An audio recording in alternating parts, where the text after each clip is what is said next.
Marikoy, welcome sa aming mini vlog. Yung ingay na naririnig nyo na yon ay ulan dahil umuulan nga for today's video. For today's mini vlog nga ito at nagliligpit na nga ako ng aming hinigaan. Tinanghali na nga ako ng ligpit. Wala lang, trip ko lang. Bakit ba? Huy, hindi ka magagalit for today's video.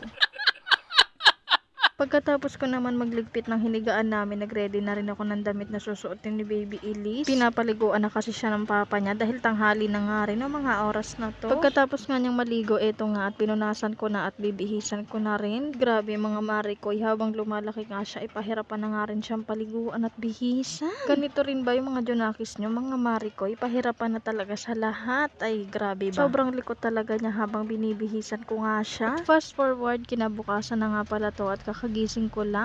Pa, wala ng suklay-suklay. Video na agad. Uy, sino ka dyan?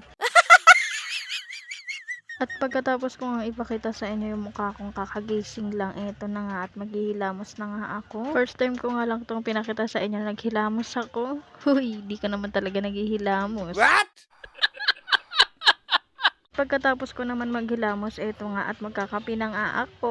Nandito na nga tayo sa exciting part. Charot. Nire-ready ko na nga yung pagkakapihan ko at kumuha na nga rin ako ng kutsara.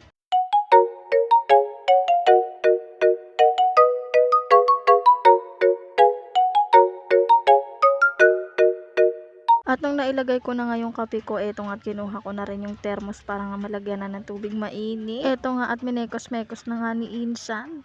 Charot. Pagkatapos ko naman ngang haluin, eto nga at magkakape na nga ako. Syempre, kailangan natin i-video yan for the content din yan. Habang nagkakape nga ako, nagpakulo na rin ako ng tubig mainit. Para nga mamaya ay magkakape nga ulit ako. Charot. Ito nga at kumulo na, kaya naman isasalin ko na.